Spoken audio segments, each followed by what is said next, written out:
सजगरदार जोगी पीर धाम से समझेंगे कि पूर्ण गुरु कैसे मिलते हैं, हमें कब मिलते हैं और मिलने के बाद फिर हमें क्या करना चाहिए। तो हमारे 3 तरह के कर्म होते हैं, संचित कर्म, प्रारब्ध कर्म, क्रियामान कर्म। जो अनंत जन्म हमारे हो चुके हैं उनका पाप और पुण्य का हिसाब संचित कर्मों से भगवान के पास पड़ा रहता है। जो अब हम कर्म कर रहे हैं इसको क्रियामान कहते हैं एट प्रेजेंट में। और एक जो किस्मत हम भोग रहे हैं, कभी सुख कभी दुख, कभी पाप का फल कभी पुण्य का फल, इसको प्रारब्ध कहते हैं। तो जो संचित कर्म है, अनंत जन्म के पाप पुण्य का हिसाब जो हमारे अनंत काल से अनंत जन्म हो चुके हैं, उनमें से जब अनंत जन्म के पुण्य उदय होते हैं और भगवत कृपा साथ में जुड़ते, क्योंकि जो भी हमने कर्म किए हैं इसका हिसाब भगवान रखता है।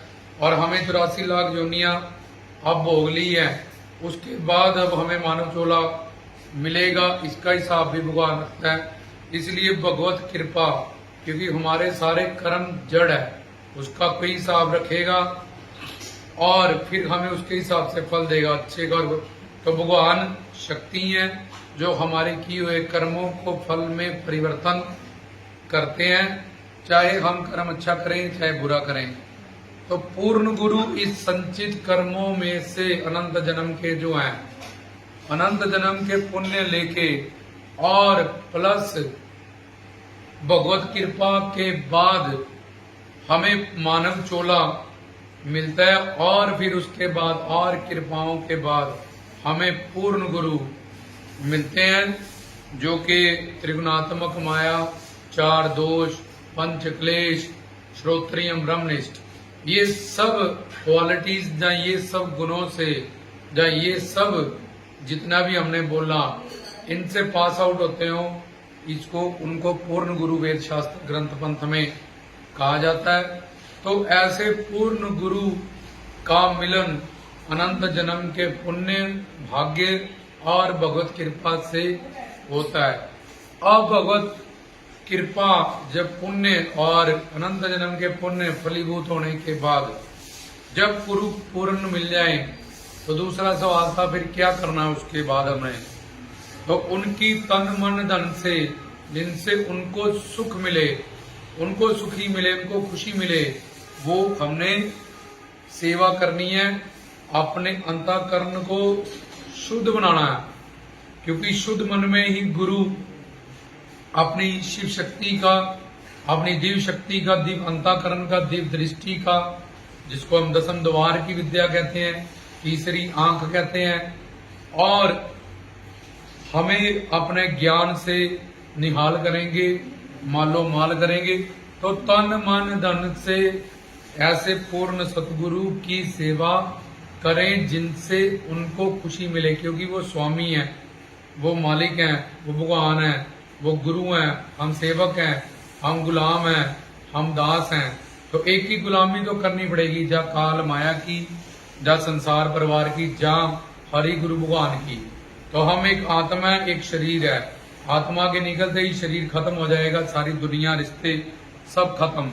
तो इसलिए आत्मा परमात्मा की है, गुरु की है, आत्मा के कारण शरीर जिंदा है। तो इसलिए आत्मा का नित्य धर्म है कि वो सेवा और दासी। तो इसलिए तन मन धन से हमें भगवान के रूप में गुरु यहाँ मिल गए हैं, तो उनके सेवा करें जिनसे हमारा अंतःकरण शुद्ध होगा, हमें फायदा होगा उसमें, क्योंकि शुद्ध मन में ही गुरु अपनी दिव्य अलौकिक अद्भुत आध्यात्मिक ये सारी शक्तियां ठहरा सकते हैं और हमको ऐसी सिद्ध शक्ति देके, स्वरूप शक्ति देके, दिव्य अलौकिक शक्तियां देके माया से मुक्त कर सकते हैं। तो तन मन धन से उनकी सेवा करें, जिज्ञासा भाव से उनसे ज्ञान मांगे। जैसे मरने वाला जिंदगी मांगता है, भूखा रोटी मांगता है, प्यासा पानी मांगता है, एक कामी पुरुष काम करने के लिए अपने ऑपोजिट नर नारी को मांगता है। इस तरह से, इस तड़प से, इस व्याकुलता से अपने गुरु से ज्ञान पाएं, उनकी संगत, उनके शब्द स्पर्श रूप रस सुगंध उनके लिए व्यापक रहें, सेवा का, सिमरन का, सत्संग का, ना कि संसार का और माया की चीजों का, इनका उपयोग करें और इन सेवा सिमरन भक्ति का उपभोग करें। तो क्योंकि हम आनंद चाहते हैं, सुख शांति चाहते हैं, प्रेम चाहते हैं, तो ये भगवान की दुनिया में, गुरु की दुनिया में ही हमें मिलेगा। तो तीसरी बात, अपनी मन बुद्धि का उनके चरणों में समर्पण करें, उनके अनुकूल ही रहें, क्योंकि जो गुरु के अनुकूल रहते हैं, हुक्म में रहते हैं, धर्म की सब शक्तियां उनको सपोर्ट करती हैं। 9 नाथ 84 सिद्ध, 1,24,000 पीर, 1,24,000 पैगंबर और 52 वीर, 64 जोगनियां, वेद शास्त्र ग्रंथ पंथ, सब उसके अनुकूल हो जाते हैं, सब उसकी मदद करते हैं। जो अपने गुरु के अनुकूल होता है, आज्ञा में होता है, हुक्म में होता है। प्रतिकूल जाना क्या, बोलना क्या, प्रतिकूल कभी सोचता तक भी नहीं है। तो इसलिए पूर्ण गुरु अनंत जन्म के पुण्य प्लस भगवत कृपा के बाद हमें मिलते हैं। दूसरा,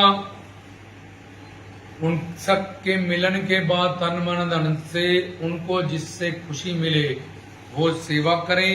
जिज्ञासा भाव से अपने गुरु से ज्ञान प्राप्त करें, उनके शब्द, स्पर्श, रूप, रस, सुगंध, इनसे जुड़े, उनके दर्शनों के लिए, सत्संग के लिए, प्रवचन के लिए, सेवा के लिए हमेशा व्याकुल रहें और अपनी मन बुद्धि को उनके चरणों में समर्पित करें, क्योंकि यही मन बुद्धि बंधन मोक्ष का कारण है, अनंत जन्म भड़कने का कारण है और संचित कर्मों के पापों से ये युक्त है। इसलिए तन मन धन से सेवा करके अपना अंतःकरण शुद्ध बनाना है, शुद्ध के बाद उसको दिव्य करना है, तब मानव चोला सफल होगा। जैसे बिजली फिटिंग होते ही पीछे फोन कर देते हैं जेई को कि बिजली दे दे, ऐसे गुरु की तन मन धन सेवा करके अपना मन शुद्ध होते ही गुरु हमें दिव्य शक्तियां देता है, दिव्य दाते देता है और हम निहाल और मालो माल हो जाते हैं। तो ये समझाया गया कि पूर्ण गुरु कब मिलते हैं, पूर्ण गुरु किसे कहते हैं और पूर्ण गुरु मिलने के बाद हमें क्या 3 काम करने होते हैं। रामदास की तरफ से सजगरदार।